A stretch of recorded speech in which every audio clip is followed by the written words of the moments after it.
저번에 이어서 오늘부터 다룰 장은 참 부모님의 특별교육 3강입니다. 3강은 기독교 2000년 역사의 본질이라는 제목인데요. 그래서 오늘 조금 평소에 잘 불러보지 않았던 성가 40장, 친구 대신 예수, 저도 이번에 처음 알게 되었는데요. 그런 성가들과 또 예수님의 사랑을 또 계속 느끼고 또 찬양하고 있는 기독교의 그런 CCM 대표곡을 한번 들어보았습니다. 제가 식구님들에게 질문 던지고 싶은 것이 하나 있습니다. 식구님들은 주변에 우리와 또 숨쉬며 살아가고 있는 기독교인들을 사랑하십니까? 네. 아주. 예수님을 사랑하십니까? 네. 박수 주세요. 네를 크게 기억해주셨어요. 정말 감사합니다. 식구님들은 예수님을 떠올릴 때 어떤 장면이 가장 먼저 떠오르십니까? 두 팔 벌려서 성도들을 환영하는 따뜻한 자비로운 모습이 가장 먼저 떠오르십니까? 저는 개인적으로 정말 불쌍하신 예수님이 가장 먼저 떠오릅니다. 하늘 부모님의 원죄 없는 독생자로서 이 땅에 드디어 탄생하셨는데 그 꿈을 다 이루지 못하고 돌아가셨던 예수님의 모습이 떠오릅니다. 그리고 오늘날의 기독교인들을 바라볼 때 예수님의 슬픈 노동자가 떠오릅니다. 그리고 참 어머님의 말씀을 저는 다시 되새깁니다. 그 말씀을 같이 나누려고 하는데요. 작년 크리스마스입니다. 2023년 12월 25일 천주교에서 예수님의 그런 탄신일이 있잖아요. 전 세계 사람들이 정말 축하하고 다른 예수님의 탄신이라고 해서 아주 그냥 축제장을 열고 있습니다. 저희도 크리스마스 트리 하고 많이 하고 있죠? 크리스마스 하면 뭔가 설레기도 하고 기쁘기도 하고 이날 참 어머님께서는 이렇게 따뜻한 초록색 자켓을 입으시고 다음 가지 말씀 주셨는데요. 제가 처음에만 행복하고 마지막으로 마지막 장에 다 같이 행복하겠습니다. 참 오늘날의 기독교 문화권에서는 특히 천주교는 마리아를 성모하고 해 어떻게 성령으로 잉태하여 낳게 된 예수 그리스도가 탄생됐던 그 시절 어떠한 어려움이 있었는지는 모르지만 동방 박사가 표를 보고 예수님이 탄생한 곳을 찾아왔다는 기록도 있어요. 그런데 어떻게 마리아가 그것을 모르는 것도 아닐 텐데 예수님 탄생에 대한 기록이 없을까? 참 이해할 수 없는 예수님께서는 지상에서 이루어야 할 책임을 놓고 주변의 협조가 적극적으로 필요했는데 마리아, 사가랴 가정, 더더구나 유대교 이스라엘 민족은 예수님의 본질을 몰랐어. 결국 예수님이 지상에서 이루어야 할 환경권을 잃어버린 자리가 돼버렸기 때문에 십자가로 돌아갈 수밖에 없는 길을 가시면서 다시 와서는 어린 양 잔치를 한다 했어. 그 말은 예수님의 본질은 타락한 지상의 하늘 부모님이 대할 수 있는 독생자야. 내 아들이라 했어. 창조 원칙에 의할 것 같으면 독생자 혼자는 안 되지. 그러나 그 당시에 독생녀는 없었어. 예수님께서 분명히 다시 오마 말했고 인류의 참 아버지가 되실 분을 십자가로 내몬 이스라엘은 탄감을 치러야만 했어. 탄감이 남아있는 이스라엘 민족에게는 독생녀를 탄생시킬 수가 없어요. 그렇기 때문에 하나는 또 다른 독생녀를 탄생시키기 위한 선민을 찾아 세워 내놓으셨습니다. 독생녀는 기독교 기반을 통해서 탄생되어야만 합니다. 그렇기 때문에 한민족을 통한 1943년에 독생녀를 탄생시켰습니다. 오늘날의 기독교인들이 먼저 찾아야 할 분은 독생녀입니다. 독생녀가 탄생되어야 다시 오만 메시아, 재림 메시아가 탄생될 수 있는 것입니다. 알겠습니까? 이러한 섭리의 진실, 1960년 3월 16일 성혼을 결심한 그 자리는 그 이후에 많은 축복 가정들이 탄생되었습니다. 그러나 섭리를 놓고는 완벽했다고 할 수 없습니다. 광야 노정이었습니다. 2013년 기원절을 선포하고 천일국 원년을 선포한 후 창조주 하늘 부모님을 지상에 모실 수 있는 환경을 만들어 드려야 하는 것이 참 부모님의 사명입니다. 그렇기 때문에 나는 세계적으로 7개 종단, 7개국을 대륙을 복귀했다는 조건을 세워야만 했습니다. 더더구나 내가 출발한 것은 모슬렘 국가였습니다. 모슬렘 국가에서 참부모의 이름으로 축복 행사를 하였습니다. 그들은 나를 내가 독생녀라고 얘기할 때 환영했습니다. 섭리를 알았는지는 모르지만 자기들은 독생녀가 필요하다 했습니다. 그래서 내가 이르는 곳에 그들이 환영하여 평화의 어머니라는 칭호를 받게 되었습니다. 여러분이 알아야 해. 이제 출애굽 안착을 하면 무엇을 해야 될까요? 하늘 부모님을 모시는 성전을 봉헌해 드려야 해요. 금년에 봉헌을 해드렸고 25년에 입궁식을 한다 했어요. 그렇게 얘기한 것은 하늘 부모님을 모시는 천보가정, 축복가정 백성들이 국가기반, 세계 기반의 환경권을 만드는 자리에서 하늘 부모님을 모셔야 하기 때문입니다. 알겠어요? 그렇기 때문에 여기 모인 지도자 여러분들은 절대적으로 나와 하나 되어 한마음 한뜻으로 실천 동행하여 반드시 하늘 부모님이 자유롭게 활동하실 수 있는 환경권을 이 나라부터 세계로 확산하는 데 있어서 우리의 1세, 2세, 3세가 동원한 이러한 선미의 완성시대가 도래했는데 그렇게도 고대하고 고대하던 지상의 참부모가 현현했는데 이것을 모르고 그냥 흘러가 버리는 사람이 있게 될 때 그들이 영계에 가서 얼마나 통탄할까요? 네, 마지막으로 다 같이 생각해 보겠습니다. 시작! 우리는 교육해야 돼. 가르쳐줘야 돼. 알겠어요? 그래서 특히 기독교 기반 잘못된 것을 바로 잡아.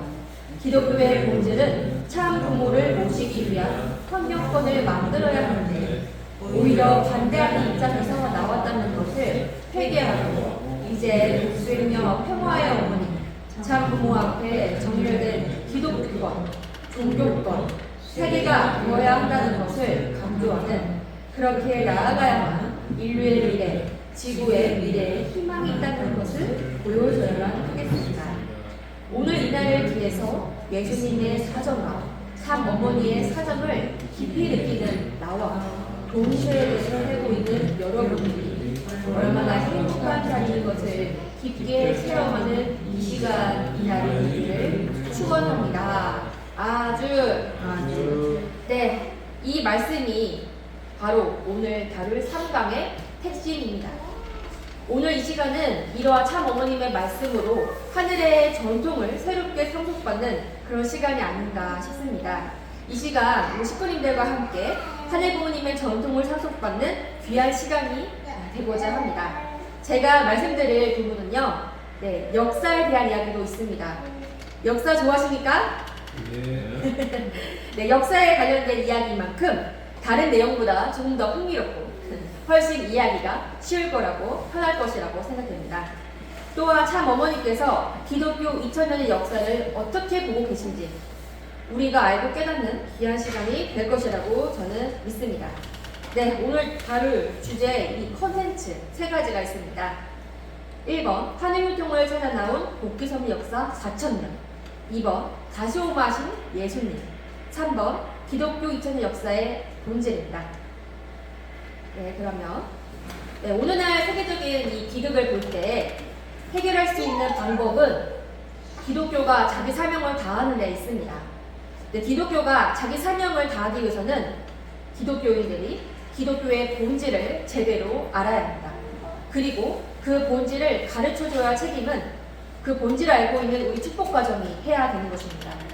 그리고 그 본질을 저희가 잊고 살았다면 오늘 기독교의 본질을 우리부터 잘 알아서 조금씩 소통하고 배워가는 시간이 되어갔으면 좋겠습니다. 2000년 전에 예수님이 이 땅에 왔습니다. 그리고 이렇게 기도하라고 말했습니다. 너희는 이렇게 기도하라. 하늘에 계신 우리 아버지여, 이름이 거룩히 여김을 받으시오며 나라가 임하시오며 뜻이 하늘에서 이루어진 것 같이 땅에서도 이루어지다. 아멘 아주 하면서 이렇게 기도하라 라고 알려주셨습니다. 그렇습니다. 이 태초에 하나님은 꿈이 있으셨고 목적이 있었습니다. 그러나 이 지상에서 그 꿈이 이루어지지 못하고 있기 때문에 예수님은 그 꿈이 지상에서 이루어지면 좋겠다 해서 이렇게 기도를 하라라고 알려준 것입니다. 이것이 바로 주 기도 내용입니다. 네, 하나님은 그런 꿈이 있으셨는데 그 꿈은 그 독생자 독생녀 하늘 부모님의 유일한 딸 독생자 독생녀 아담야가 순결을 잘 지키고 이렇게 참부모가 될 수 있었다면은 얼마나 좋았겠습니까? 그럴 수만 있다면 영원히 독생자 독생녀가 하나님과 일체가 돼서 지상에서 천국을 그 당시에 바로 실현할 수 있었을 것입니다. 그러나 아담과 해와는 우리가 알고 있듯이 선악과를 따먹고 에덴 동산에 추방되게 되었습니다. 인류 역사는 하늘 부모님과의 그런 혈통과는 무관한 타락한 혈통을 이어받은 세계를 형성하게 된 것입니다. 그래서 독생자 독생녀의 자리는 에덴 동산에서 사라지게 되었습니다. 하늘 부모님의 뜻은 영원, 불변, 절대, 유일하시기 때문에 독생자와 독생녀를 보내기 위한 구원 섭리가 이때부터 시작이 된 것입니다. 네, 그러한 섭리 가운데 하늘 부모님은 타락한 인류 가운데 이스라엘 선민을 택하시고 이제 이끌어 가십니다. 선민 이스라엘은 하늘 부모님을 모시고 따르며 인류의 참부모가 되실 독생자 독생녀를 어떻게든 탄생하고 싶으시기 때문에 이렇게 혈통복귀, 타락한 악의 혈통을 선한 혈통으로 복귀하기 위한 사명을 할 수 있는 그러한 섭리를 계속하시는 것입니다. 그래서 우리가 잘 알고 있듯이 선의 편을 대표하는 차자를 상대로 조건을 세우게 하고 악의 편을 대표하는 장자, 첫째를 굴복시키는 것으로 선의 편의 장자권을 복귀하고 선한 혈통을 계속 복귀하는 하늘 부모님의 섭리가 있었습니다. 특히 유대민족 가운데 하늘 부모님의 그런 뜻을 따라서 복의 근원으로 축복받은 절대 유대의 조상 아브라함을 시작으로 이삭을 거쳐 야곱에 대해 이르기까지 혈통 복귀의 기대를 정말 조성하는 중요한 섭리사적인 그런 사건이 이루어진 것입니다. 아버님도 말씀하시고 어머님도 저에게 말씀 주셨는데요. 아브라함과 이삭과 야곱의 3대를 거쳐서 메시아를 위한 기대가 조성되면서 혈통 복귀가 이루어진 것이다 라고 말씀하셨습니다. 다들 아시는 것처럼 이 아브라함 오랜만에 듣죠? 아브라함. 우리 옛날에 성경 공부, 원리 말씀 공부할 때 아브라함 많이 공부했는데 아브라함은 누구의 아들이었을까요? 우상 장사야 아들이었다고 합니다. 그 가운데 하늘 부모님께서는 특별히 아브라함을 택하시고 아브라함을 통해서 믿음의 조상이 되도록 축복해 주셨습니다. 하늘 부모님의 그런 축복을 통해서 아브라함은 존귀한 아버지라는 이름을 갖고 있던 아브라함은 그때부터 모든 민족의 아버지라는 이름의 아브라함으로서 선민 이스라엘의 기원이 되고 시온이 되었습니다. 그러나 아브라함은 실수를 하게 됩니다. 그 실수는 별것 아닌 것 같지만 결국 치명적인 실수가 돼버리고 말았습니다. 그 실수를 통해서 그 실수를 판단복귀하기 위해서 이삭이 태어나고 귀하게 태어난 이삭을 어떻게 해요? 헌재로 제물로 바치기 위해서 이렇게 하죠. 네, 제물로 바치는 순간 하늘 부모님께서는 아브라함과 이삭의 믿음을 인정하시고 그들에게 새로운 말씀을, 새로운 축복을 허락해 주신 것입니다. 이삭을 이어서 야곱이 태어나게 됩니다. 아브라함과 이삭과 야곱을 통해서 마침내 혈통 복귀가 섭리가 이루어진 것입니다. 발 뒤꿈치를 잡은 자라는 이름의 야곱은 천사와 싸워서 이기고 하늘 부모님과의 믿음을 지켜가지고 이스라엘이라는 그런 이름을 또 얻게 됩니다. 훗날 야곱이 얻은 이스라엘이라는 이름은 유대 민족의 명칭이 됩니다. 이렇듯이 아브라함과 이삭과 야곱의 3대에 걸친 섭리 노정은 이 혈통복귀 섭리에서 아주 중요한 그런 의미를 갖게 되는 것입니다. 아브라함은 절대인 믿음으로 이삭을 거쳐서 야곱과 에서의 장자권, 또 베레스와 세라의 복중복귀를 통해서 야곱에 대해 이르러 혈통복귀의 기대를 조성하는 중요한 선사적인 사건이 되는 것입니다. 혈통복귀 기대를 승리한 이스라엘 선민의 혈통을 통해서 하늘 부모님의 혈통을 이어받은 독생자와 독생녀가 사탄의 참소 없이 탄생할 수 있는 국가적인 승리 기대가 조성되어야 했던 것입니다. 왜냐하면 사탄 세계는 이미 강력한 국가 기반을 가지고 있기 때문에 아브라함 가정이 민족을 이루고 국가를 빨리 이루어서 메시아를 맞이하는 그런 준비를 해야 했던 것입니다. 그래서 마침내 4,000년의 탄감복귀 선민을 통해서 하늘 부모님은 선민 그런 이스라엘 민족 가운데 마리아를 통해서 인간 시조의 타락 이후 최초로 4,000년 만에 최초로 하늘 부모님의 혈통을 이어받은 초림 독생자 예수님을 최초로 보내게 되신 것입니다. 이전에도 없었던 독생자가 되신 예수님은 하나님을 뭐라고 불렀습니까? 네, 아버지라고 불렀습니다. 아버지. 네, 그런 하나님을 아버지라고 부른 최초의 인물이 누구다? 예수님입니다. 왜냐하면 하나님의 아들이기 때문에 하나님을 아버지로 부를 수 있는 예수님이었던 것입니다. 독생자 예수님이 무사히 성장해서 독생녀를 맞이해서 혼인잔치 성혼을 치르기 위해서는요, 예수님을 보호하긴 울타리가 필요했고, 하늘 부모님은 사가랴, 엘리사벳, 아들 세례요한, 그리고 요셉 마리아 부부가 예수님을 보호하고 모시기를 엄청 바랬습니다. 그러나 어떻게 됐습니까? 세례요한은 예수님을 증거했으나 그 이후에 예수님을 따르지 않았죠. 제사장이었던 사가랴는 예수님을 처음에는 뭔가 알고 있었지만 방관했고, 세례요한도 그런 무고한 자리에 서게 됨으로써 예수님과 유대 민족이 하나가 될 수 있는 길은 열지 못하게 된 것입니다.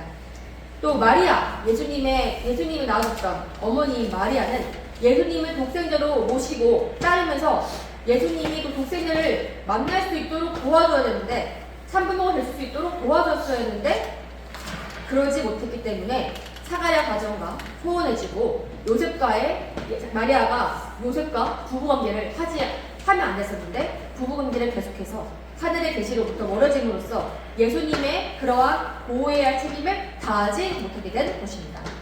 요셉 또한 하나님의 뜻을 이해하지 못한 채 인간적인 시각으로 계속 예수님과 마리아를 바라보면서 예수님을 모시고 따르지 않는 그러한 사명을 한 것입니다. 하늘이 예비한 마리아와 요셉, 사가랴 가정, 그리고 유대교와 유대민족은 예수님의 본질을 모른 채 인간적인 시각과 이기적인 욕망에 사로잡혀서 율법 파괴자, 신성 모독자, 혹세님이라는 선동자 등으로 예수님을 몰아세우면서 반대했고, 예수님을 모시고 따라야 할 사명을 망각하고 책임을 실패하게 된 것입니다. 만약에 그들이 그 당시에 책임을 다했다면 어떻게 되겠습니까? 예수님은 독생녀를 맞이해서 소원을 바로 그때 했었을 것입니다. 예수님은 사명 완수를 위해서 새로운 영적 기반을 찾아서 3년 공생의 노정을 어쩔 수 없이 출발하게 되었습니다. 결국 예수님은 인류 구원을 위해 육신을 십자가 제물로 사탄에게 내줄 수밖에 없게 된 것입니다.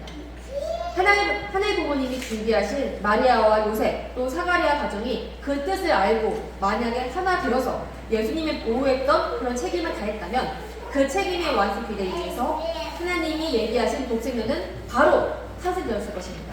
그 하늘 부모님은 예수님을 일단 보냈지만 예수님이 성공할지 말지, 살 수 있을지, 정말 잘 사명을 이룰지 말지 잘 몰랐기 때문에 상황을 지켜봐야 되기 때문에 독생녀를 탄생시키지 않았던 것입니다. 중심 인물들과 유대민족의 체결 실패로 독생녀 탄생을 자료되었고, 어린 양 혼인잔치인 통혼을 통해서 참부모가 되고자 했던 예수님의 이상은 끝내 실현하지 못했습니다.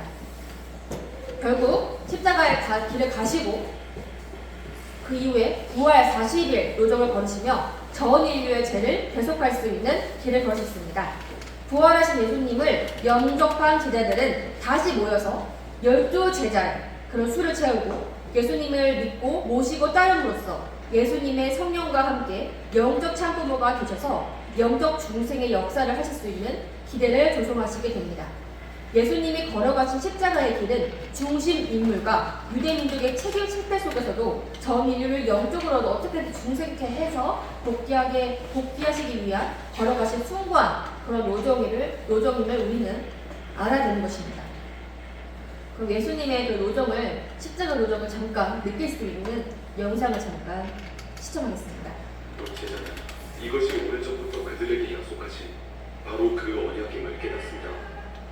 그러나 같은 것을 보고도 다른 이들은 예수를 비웃기 시작하죠. 암만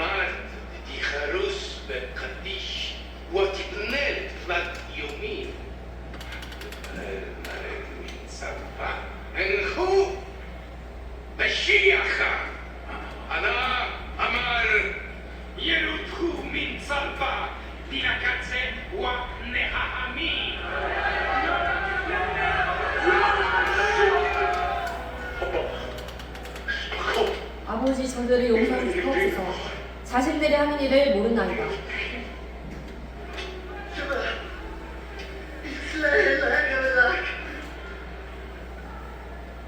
예수의 한편 십자가에 매달린 강도. 그는 예수에게 자신의 죄를 고백합니다. 우리 죽어도 당연하지만 이분은 아니야. 전 죄인이니 벌을 받아 마땅합니다. 절 책망하셔도 할 말 없으나 당신의 나라에 들어가실 때 나를 기억해 주소서. 주여, 내가 이르노니 오늘 너가 나와 함께 낙원에 있으리라. 시간이 흘러 예수의 피가 십자가를 타고 흘러내려 땅을 적시게 될 즈음 갑자기 하늘이 어두워지기 시작합니다. 예수의 죽음을 구경하던 이들은 나빠진 날씨 때문에 하나둘 언덕을 내려가고 그제서야 마리아는 사람들 사이를 빠져나와 아들을 만날 수 있었죠.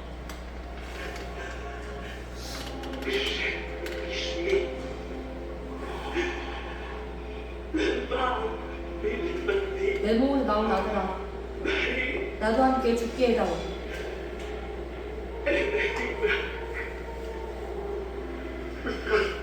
여인이여 보소서. 아들이오, 아들아 보라. 네 어머니다. 이제 시간이 되었습니다. 예수는 하늘을 올려다보며 마지막 목소리로 소리치기 시작합니다. 나의 하나님,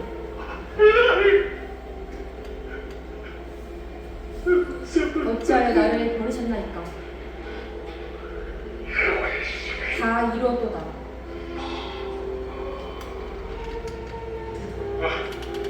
아버지여, 내 영혼을 아버지 손에 맡기나이다.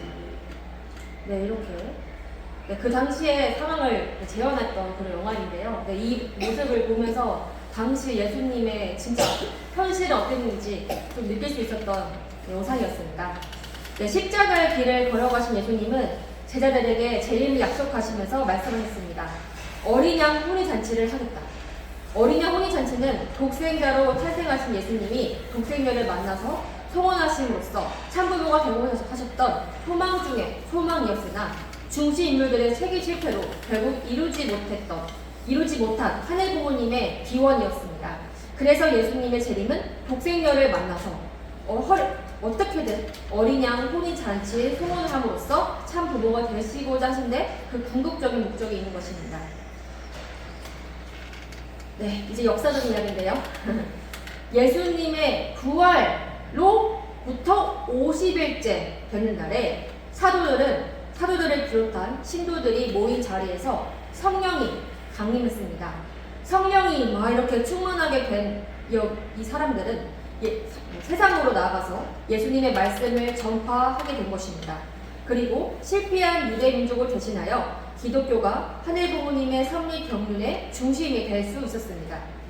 초대 기독교인들은 로마 제국으로부터 수많은 박해와 핍박을 받았으나 이에 굴하지 않고 신앙을 지켜나왔으며 기독교는 폭발적으로 성장하였던 것입니다.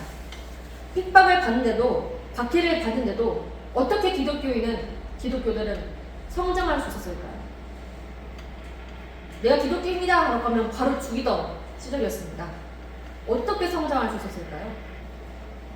그 배경에는 이들이 신령과 진리로서 예배를 드리고 세상 앞에 나가서 예수님의 복음을 전달했기 때문입니다. 네, 이를 토대로 기독교는 313년, 지금 몇 년도죠? 2024년도입니다. 네, 과거에 돌아가서 313년도입니다. 지금 우리는 313년도에 있는 겁니다. 313년도 그 당시에 로마의 황제가 이름이 뭡니까? 콘스탄티누스 황제. 그 당시 로마 황제가 콘스탄티누스 황제입니다. 그 콘스탄티누스 황제의 밀라노 칙령에 의해서 기독교가 드디어 정식 종교로서 그 당시 세계의 중심인 로마에서부터 신앙의 자유를 얻게 된 것입니다. 드디어 313년 만에 예수님이 탄생하시고 313년 만에. 네, 지금 참부모님 탄생하시고 몇 년 동안 지났죠? 네, 정말 뭐 그런 수를 생각하시면서 네, 들어주시면 감사했습니다. 네, 이를 토대로 392년에는 또 당시 황제가 누구냐면 테오도시우스 황제입니다. 테오도시우스 황제에 의해서 로마에서 드디어 기독교가 국교로서 이제 채택이 됩니다. 엄청난 거죠. 인정받은 지 80년 만에 나라의 종교가 된 겁니다. 기독교가. 저희 가정연합은 1954년도에 창립이 되었습니다. 오늘날이 창립된 지 딱 70주년이 되는 날입니다. 10년이 지나면 80주년이 됩니다. 저희 한반도도 이 10년 안에 이 한반도가 우리 가정연합이 국교가 될 정도로 그 다 종교 다 뛰어넘어서 한민족이 하늘 부모님을 바로 알고 참 부모님을 바로 알기를 정말 소망합니다. 네, 국교가 되었으니 세계적인 기반 위에서 기독교가 서게 되었고 기독교를 중심으로 전 세계가 재림 메시아를 맞이할 수 있는 환경의 출발이 이제 드디어 시작이 된 것입니다. 이후 800년의 교황의 또 축복 속에서 신성 로마 제국이 세워졌고 기독교 정신을 중심으로 한 서유럽 세계가 성전이 되었고요. 이제는 동유럽까지, 근동 지역까지 동방 종교회를 중심으로 이렇게 기독교를 중심으로 한 사회가 뿌리 내리게 된 곳입니다. 점점 커지고 있는 거죠. 그리고 예수님이 재림하시기 전까지 딱 땅끝까지 복음을 전파하겠다는 제자들로 열정적인 선교를 통해서 기독교는 대항해 시대 이후 전 세계적으로 전파되면서 유럽과 근동을 벗어나서 세계적인 종교로 자리매김한 것입니다.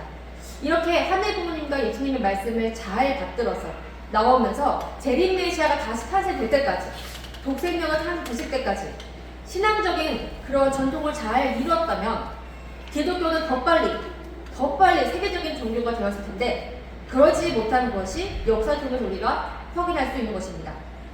초대교회의 주교들은 예수님으로부터 직접 지도를 받고 사도들의 권위를 계승한 권위를 바탕으로 성경에 대한 해석권을 가지고 정통 교리를 확정하고 그런 성경을 통해서 구원을 매개하면서 신자들을 영적으로 지도했던 것입니다. 그러나 시간이 점차 지나면서 역사가 길어지면서 이런 영적인 권위가 계승되기 점차 어렵게 되었습니다. 갈수록 말씀과 성경을 갈구하는 친구들을 제대로 초기 기독교 지도자들은 지도하지 못했고 성직자와 신도의 관계를 수직적으로 만든 체제와 조직을 만들어서 구속했습니다. 이러한 과정에서 기독교의 한계와 타락을 여실히 보여주는 성직 매매, 수도원의 타락, 교회의 세속 권력화, 면죄부 판매 등 기독교가 사회 현실과 타협한 여러 풍습 등의 문제가 이루어진 것입니다. 하늘 부모님의 심정을 그리워하는 예수님의 사랑을 그리워하는 수많은 사람들을 직접적으로 하늘 부모님과 예수님 앞에 인도를 해야 했는데도 그러지 못하고 자기들이 그 자리에서 중심을 선 것입니다. 하지만 더 큰 문제는 이 신학이었습니다. 신학. 참 어머니께서 말씀하신 것처럼 기독교는 예수님의 본질을 몰랐습니다. 기독교가 무엇을 해야 되는지도 기독교의 사명이 뭔지 역할이 뭔지 깨닫지 못하게 된 채 출발하게 된 것입니다. 신령과 진리의 부재라는 문제가 필연적으로 야기될 수밖에 없었고 그것이 중세에 이르러서 결국에는 더 이상 누를 수 없게 돼서 폭발되게 된 것입니다. 하지만 하늘 부모님께서는 기독교 기반을 통해서 독생자 예수님의 사명을 대신할 재림 메시아와 독생자의 탄생을 주님하는 섭리를 경륜하셔야 했기 때문에 기독교의 타락을 방관하실 수 없었습니다. 중세 기독교를 거듭나게 해야 할 수밖에 없었고 그것은 결국 인류 역사에서 종교개혁을 할 수밖에 없는 것입니다. 이렇게 타락한 기독교 그러한 일로 인해서 종교개혁을 할 수밖에 없었던 기독교인들이었습니다. 그래서 카톨릭에 반대했던 개혁운동인 종교개혁은 1517년이 돼서야 1517년에 마틴 루터가 95개 그런 의견서를 제시하고 면죄부 판매를 이제 비판하면서 도화선으로 삼아서 유럽 전역으로 이렇게 확산되었습니다. 이렇게 시작된 종교 개혁에 많은 사람들이 동참하게 되었고 이후 여러 종교 개혁자들이 나타나게 된 것입니다. 네, 종교 개혁자들은 카톨릭이 가지고 있는 여러 형사들과 사제들의 중재보다도 예수님에 대한 개인의 신앙과 성서 원문의 회복, 성서를 그 자체로 해석하는 성서 해석의 중요성을 가지게 된 것입니다. 그렇게 해서 개신교가 나타나게 된 것입니다. 특히 마틴 루터는 기독교 신앙을 바로 이해하고 실천하기 위한 필수적인 원칙으로서 오직 믿음, 오직 은혜, 오직 성경을 강조했습니다. 루터가 시작한 종교개혁은 결국에는 장 칼뱅이라는 사람을 통해서 완성되었습니다. 그래서 개신교의 신학이 정립될 수 있었습니다. 칼뱅은 카톨릭 교회의 부패를 개혁하고 참된 교회를 회복해야 할 필요성과 방안을 1543년도에 교회 개혁의 필요성이라는 논문, 혹시 스프링 중에 논문을 쓰셨던 분 계십니까? 그 논문 제목이 뭐예요? 교회 개혁의 필요성이라는 논문 제목을 썼다고 합니다. 네, 그것을 황제에게 제출한 거죠. 교회 개혁을 해야 한다.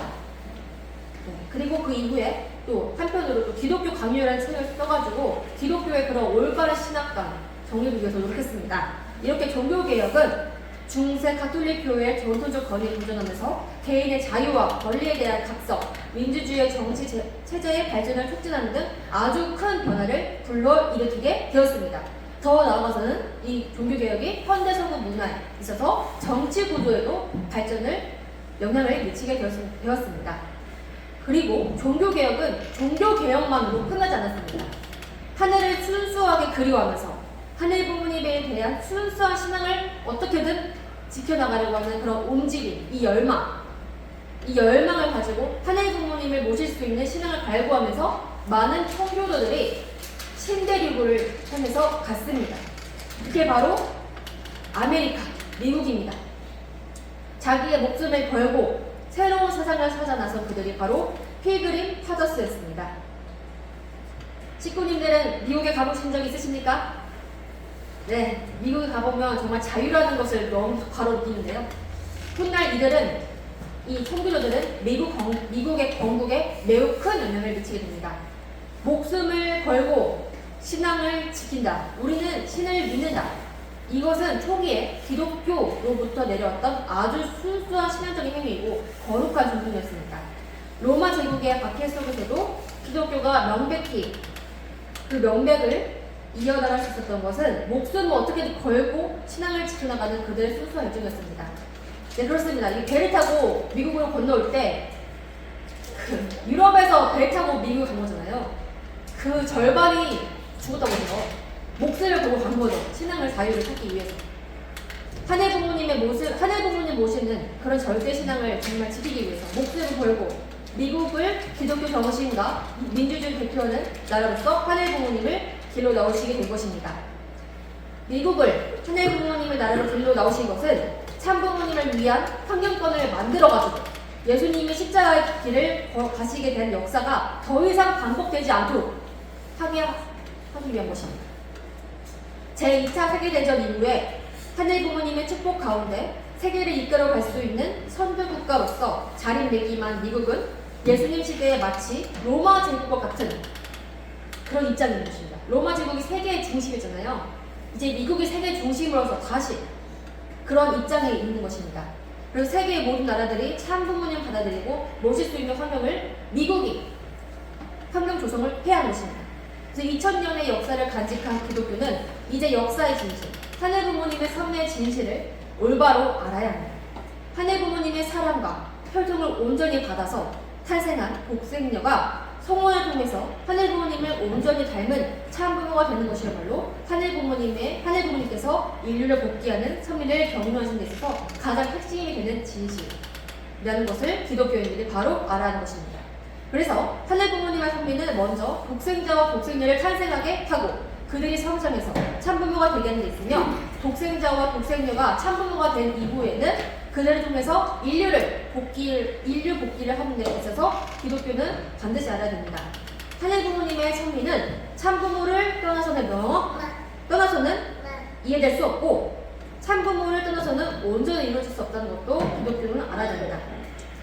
그래서 참 어머님께서는 천일국 시대, 2014년 천일국 시대를 맞이하면서 가장 먼저 스스로 기독교인들에게 나는 독생녀다 라고 스스로 어머님께서 선포하신 것입니다. 저희보다도 기독교인들에게 먼저 나는 독생녀입니다 라고 선포하신 거죠. 그리고 기독교인들이 해야 될 것은 독생녀를 맞이해야 하는 것이고, 독생녀와 하나 됨으로써 예수님이 못다 이루신 사명을 이루어드리게 하시고 참 부모를 통해서 하늘 부모님께 나아가도록 하는 것이 기독교의 본질이고 예수님의 본질이고 기독교의 사명이다 라는 것을 어머니께서는 말씀하시는 것입니다. 말씀을 접한 많은 기독교 성직자들은 참 어머님이 독생녀이심을 고백하고 있습니다. 참 어머님 앞에 참 어머님이 독생녀를 고백하는 것뿐만 아니라 자신의 교회가 독생녀 참 어머님께 정렬될 수 있도록 도움을 많이 주었습니다. 미국에서 많이 그렇습니다. 2023년 10월 참 어머니 작년 10월이죠. 참 어머님께서는 미국을 또 방문하셔가지고 기독교인들 다시 한번 말씀을 해주신 것입니다. 기독교가 본인 사명을 다 이루어서 하늘 부모님께 인정을 받고 하늘 부모님의 참된 자녀가 될 수 있도록 길을 열어주시기 위한 것이었습니다.